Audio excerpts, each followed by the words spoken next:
যদি কেউ প্রথম রাকাতে ভুলবশত বা ইচ্ছাকৃত সূরা ফাতিহার পর সূরা নাস পড়ে ফেলে, তাহলে দ্বিতীয় রাকাতে তিনি কি করবেন? বিরাট জটিল প্রশ্ন। প্রথম রাকাতে সূরা নাস পড়ে ফেলছেন, সূরা নাসের পরে সূরাটার নাম কি? পরে কোন সূরা আছে আর নাই? তো শেষ রাকাতে প্রথম রাকাতেই যদি কুল আউযু বিরাব্বিন নাস পড়েন, তাহলে দ্বিতীয় রাকাতে পরে আর সূরা নাই, দ্বিতীয় নাসে কোন দিক যাবে? সূরার ধারাবাহিকতা রক্ষা করা সুন্নাহ। নামাজের মধ্যে সূরার ধারাবাহিকতা রক্ষা করতে হয়। আপনি আগে ফালাক পড়লে পরে নাস পড়বেন। এখন নাসে যদি আগে পড়ে ফেলেন, তো পরে তো আর কিছু নাই, কি করবেন? এর উত্তর হলো দ্বিতীয় রাকাতে আবারও সূরা নাস পড়বেন, এবং এর কারণে আপনার কোনো গুনাহ হবে না, যেহেতু আপনার অনিচ্ছাকৃত হয়ে গেছে। কিন্তু ইচ্ছাকৃতভাবে যদি এই কাজ করেন তাহলে মাকরুহ হবে।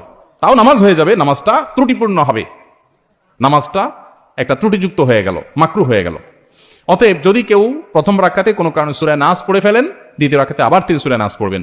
যদি সূরা নাস না পড়ে এদিককার কোনো সূরা পড়েন, সূরা ফালাক বা অন্য কোনটা, তাতেও নামাজ হয়ে যাবে। নামাজ হবার ব্যাপারটা সেরকম না, কিন্তু ধারাবাহিকতা মেনটেন করে নামাজ পড়াটা উচিত এবং কর্তব্য, সুন্নাহ, সেটা লক্ষ্য করে করতে হবে। ইচ্ছার বাইরে হয়ে গেছে, অজান্তে হয়ে গেছে, সেটা ভিন্ন বিষয়। কেউ নামাজ পড়লে তার সামনে দিয়ে আসা জায়েজ আছে কিনা? কেউ নামাজ পড়ছে, তার সামনে ক্রস করা জায়েজ নাই, কিন্তু সামনে বসা আছেন বরাবর, আস্তে করে ডানে বা বামে নেমে গেলেন, এটা জায়েজ আছে।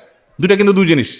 অনেকে পিছনে করে নামাজ পড়তেছে, বেচারা একটু লম্বা কেরাতে পড়তেছে, সুন্দর করে নামাজ পড়তেছে, বারবার পিছনের দিকে তাকায়, চোখ বড় বড় করে, পারলে কই মাছের মাথা চাবায়। কই মাছের মাথা চাবানো বুঝছেন? মানে এরকম করতেছে, মাসালা জানে না। আপনি যদি কোনো নামাজের সামনে বরাবর বসে থাকেন, তাহলে ডানে বা বামে আপনি সরে যেতে পারেন। এটাকে বলা হয় নুজুল, সরে যাওয়া, এটা জায়েজ আছে।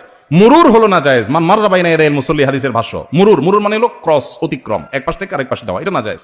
সামনে বসে আছেন, সরে গেছেন, এটা না জায়েজ না। সুউদ, মুরুর, সুউদ এবং নুজুল এই দুইটা জায়েজ, মুরুর না জায়েজ। হাদিসে মুরুর নিষেধ করা হয়েছে, সুউদ আর নুজুল নিষেধ করা হয়নি। আপনি নামাজ পড়ছেন, সামনে জায়গা ফাঁকা, জামাত দাঁড়ায় গেছে, তো আপনি পেছন থেকে সোজা নামাজের বরাবর দাঁড়ায় গেছেন, ডানেও যান নাই বামেও যান নাই, বরাবর যা দাঁড়ায় গেছেন, এটা জায়েজ আছে। আবার বরাবর সামনে আছেন, সরে গেছেন, এটাও জায়েজ আছে। না জায়েজ কোনটা? নামাজের সামনে দিয়ে এক পাশ থেকে আরেক পাশে গেলেন, এটা হলো না জায়েজ।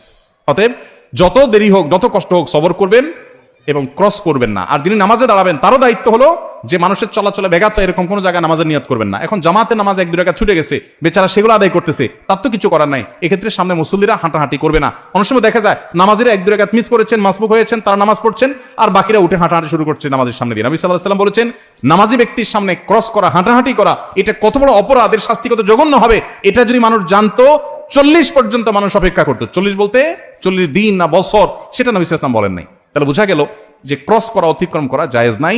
যত সময় লাগুক প্রয়োজন অপেক্ষা করতে হবে, সবর করতে হবে।